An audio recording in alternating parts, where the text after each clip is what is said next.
Welcome to the Living at Your Finest podcast, a podcast devoted to helping communities of color with emphasis on women to live at their finest holistic health by being empowered to nourish their bodies, minds, and spirit so that they can flourish as health champions. I'm your host, Dr. Dolapo Babalola, aka Dr. Babs. I am a board certified family physician, health and fitness coach, and the founder of Living at Your Finest company.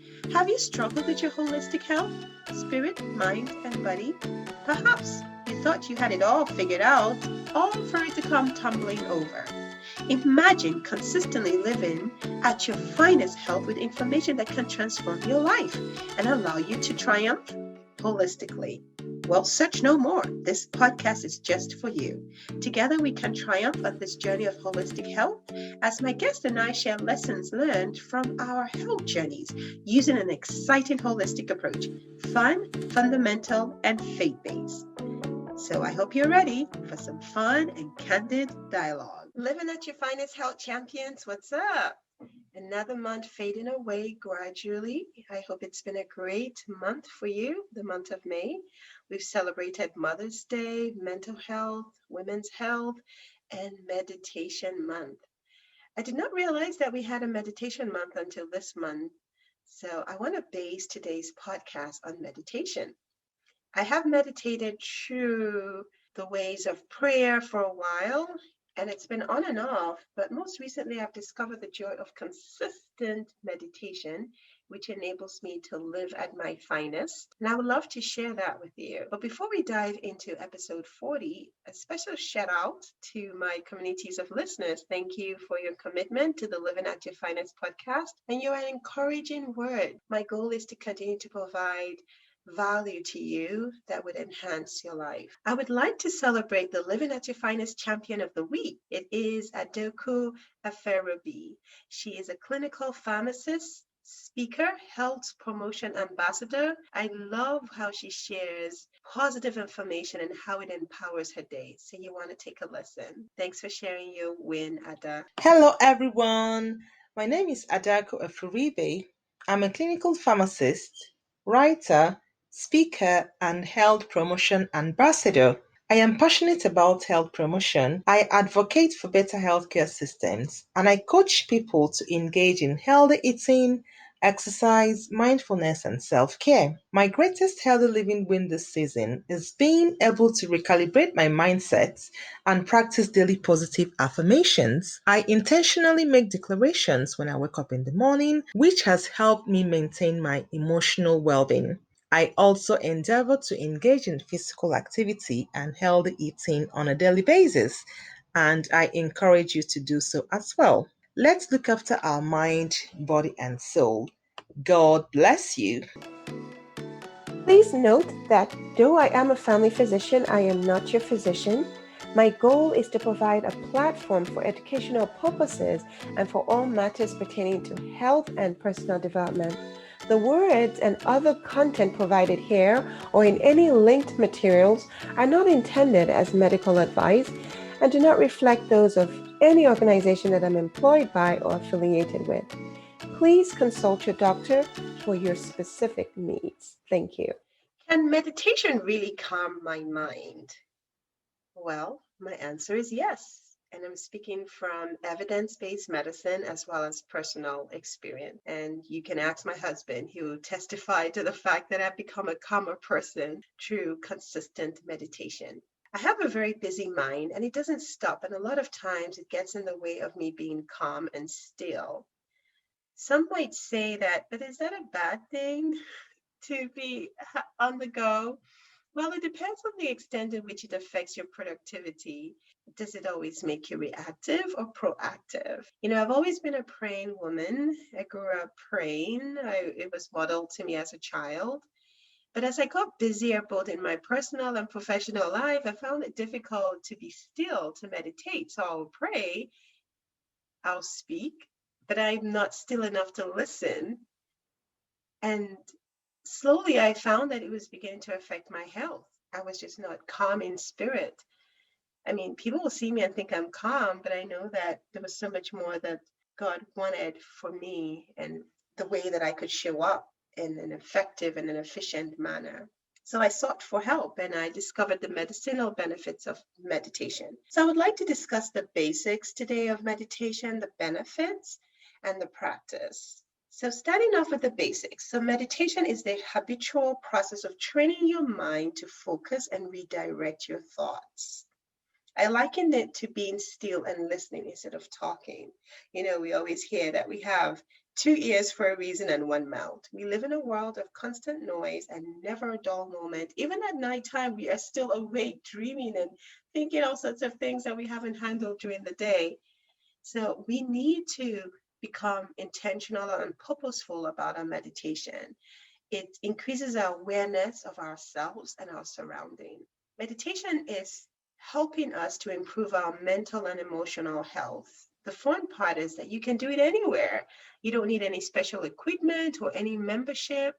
All you need is just yourself. I took advantage of a meditation course to avail me of the best application of meditation because there are numerous styles with different strengths and benefits. But I was looking more for one that will help me increase my approach, my spiritual walk with God, and will help improve my quality of life by living at my finest. It is important that you know the two major types of meditation. The first one is focused attention meditation. So this style concentrates attention on a single object through sound, maybe thoughts, visualization. It emphasizes ridding your mind of distractions. So you're focusing more on your breathing, calming sounds.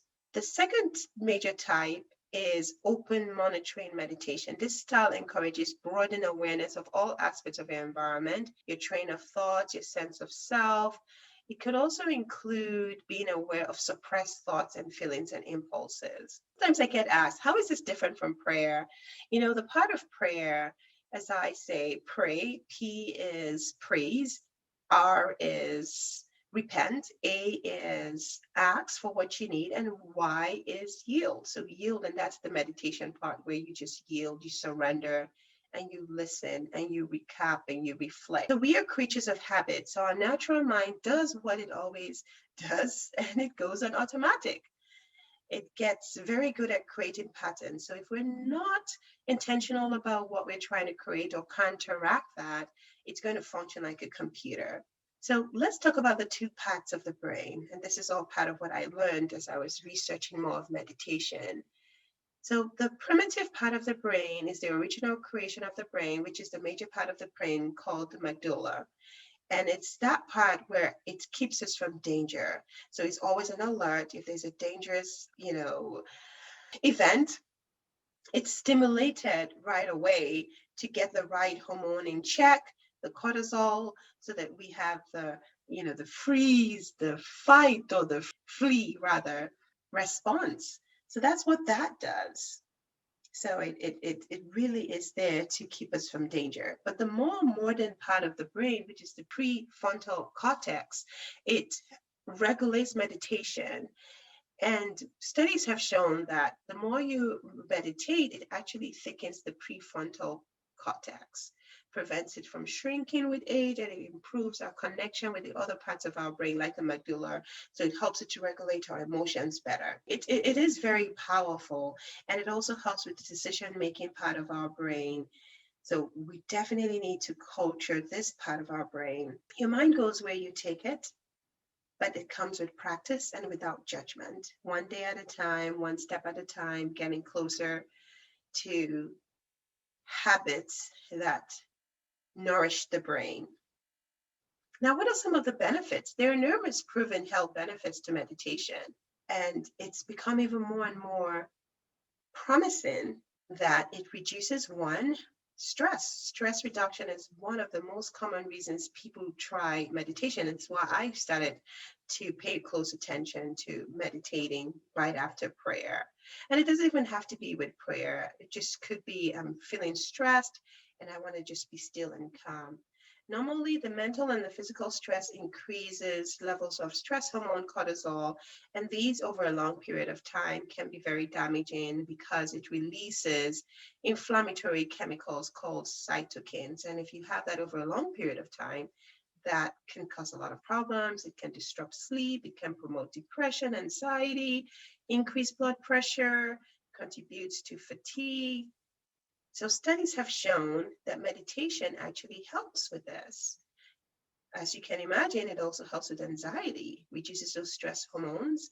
In a meta-analysis involving 1,300 adults found to meditate also had decreased anxiety, all for the same reasons, because they had increasing positive self-statements, improving stress reactivity and coping. As you can imagine, emotional health is also improved because you have improved self-image, a more positive outlook in life. And who doesn't want that? Studies have also shown that when you meditate, you reduce those symptoms of depression.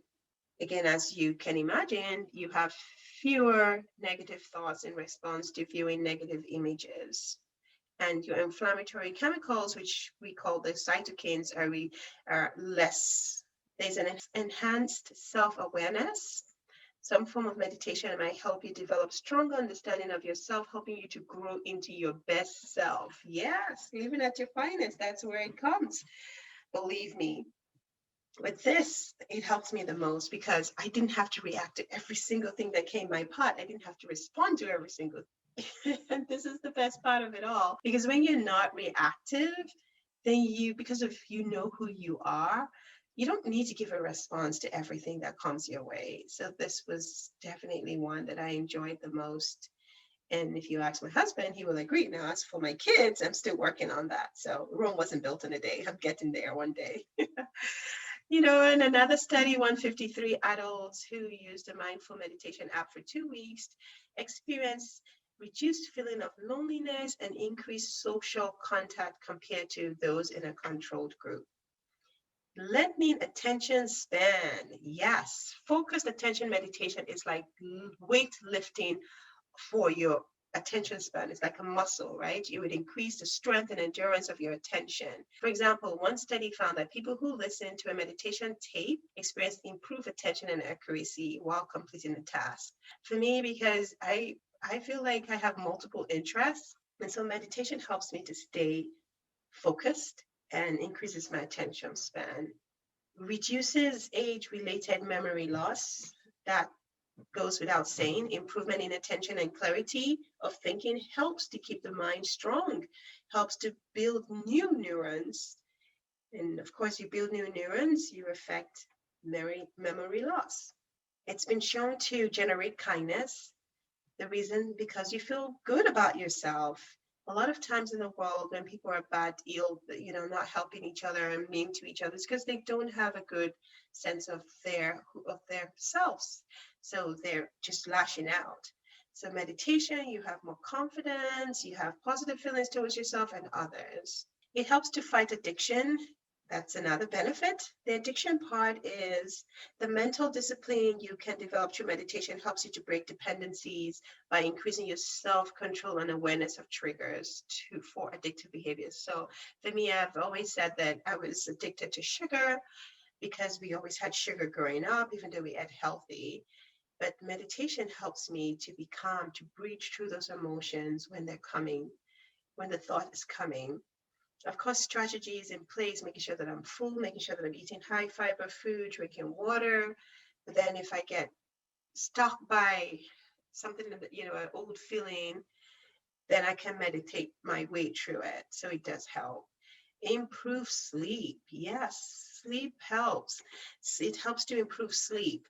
Meditation-based programs have been shown to help you stay asleep longer and improve insomnia severity compared to people that don't meditate. Studies have definitely proved this. As you can imagine, the meditation helps to relax your body, releases tension, and places you in a peaceful state of mind so that you can fall asleep. Just a few more benefits, if I haven't convinced you enough. It helps to control pain. So your perception of pain is connected to your state of mind, and it can be elevated in stressful conditions. So if you're meditating, you have less stressful conditions, and you're perceiving your pain in a less enhanced way.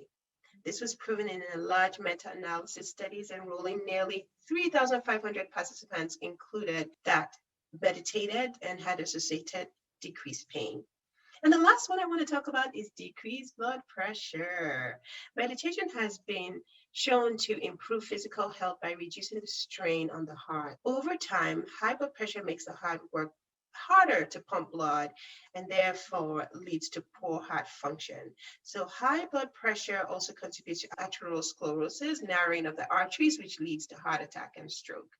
So studies have shown with the decreased strain on the heart due to meditation, indirectly, of course, decreases the impact. So try meditating if you have high blood pressure and see what happens. Meditation appears to relax the nerve signals that coordinate the heart functions, the blood vessels tension, and the fight or flight response that increases alertness in stressful situations. So tons of benefit. I hope that you would consider this and start meditating. Thank you for your support to the Living at Your Finest podcast. Friendly reminder to please subscribe on iTunes if you have not done so already. Share the podcast within your circle of influence and please leave a review. I would love to hear from you. Back to the recording of this episode on meditation. Let's talk about the practice of meditation. There's always key questions. How do I meditate? What position is best? Do I use music? What do I focus on? So let me tell you, the position really is dependent on you. You want a position that makes you comfortable. I tend to take a kneeling position, just like if I was praying, because I tend to do my meditation right after my prayer, both in the mornings and the evenings. Most times I do it in the morning. You can sit on a chair if you rather do that. If you don't want to kneel for too long, you can lie. So whatever position that you know you're not going to be distracted. You can use a pillow for support. If you're on your knee, just make sure you have good knees. If you're on your hip, make sure that you have good support because you don't want to put a strain on your hip, especially if it's tight. Now, how long? If you're new to this, start 5 minutes and increase as you go along. The important thing is consistent. If you just do once a week, it's not as efficient as 5 minutes every day. So find a time that works for you and just keep it consistent.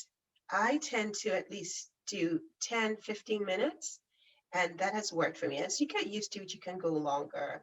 Now, the question is music.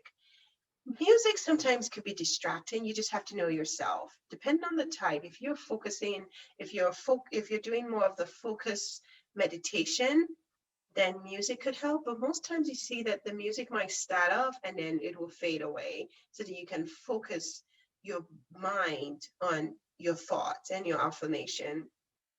So music, start off, and then if you're able to turn it off just before you go, or if you feel that it doesn't bother you, then you can use music. It's just that sometimes it's difficult to focus on one. If you listen to music, you can't really focus on your thoughts. All right, other questions, breathing. How do you breathe? So the whole idea is just really the best form of breathing is the box breathing, where you breathe in for 4 and you start from the lower part of your lungs to the upper part. So you inhale for 4, pause, and then you exhale for 4, and then you pause. When you're exhaling, so you let it all out, the whole lung filled. All right, because you want to be relaxed. You always want to start off with breathing. All right, you want to empty your lungs and you want to take a deep breath in again from the top all the way from the bottom all the way to the top. You feel that expansion, and then you pause for 4 and you hold for. So you pause for 4, then you exhale for 4 and you hold for 4. So that's the best way to start off the practice of meditation. All right, now are you ready for the practice? Again, remember that you can close your eyes. Preferably I close my eyes. If you know you're not easily distracted, then you can keep your eyes open, or you can just focus on one spot. It's up to you. Just remember that you're rewiring your brain and you're calming your soul. So it takes practice. Okay, so let's go ahead and get into a comfortable position. As you get into a comfortable position, whether that is kneeling or sitting on a chair, I want you to begin to take deep breaths in and out using the box breathing that I illustrated. I want you to begin to just loosen yourself all the way from your head. I always like to start from the head, mindful relaxation.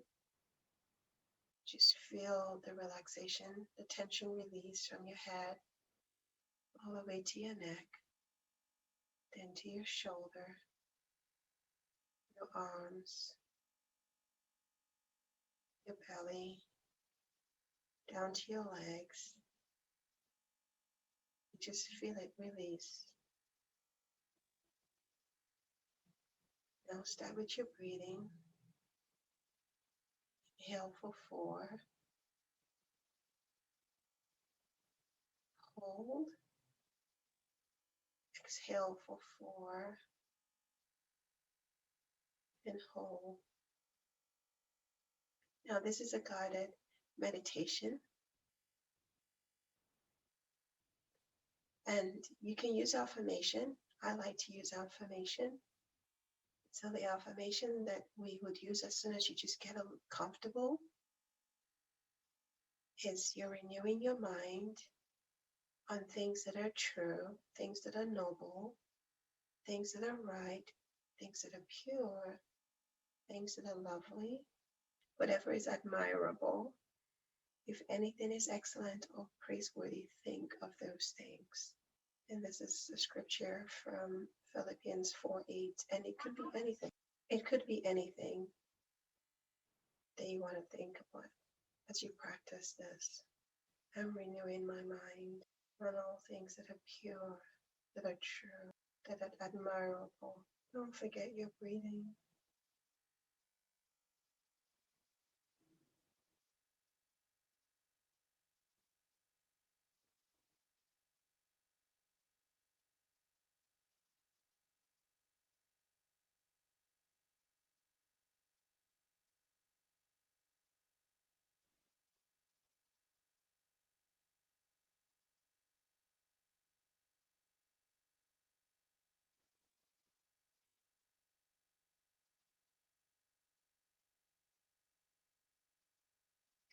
As you begin to get out of the meditation, I want you to start your gradual letting loose. Release yourself gradually. You can begin to open your eyes and feel if there's any difference. Feel if there's any upliftment in your spirit.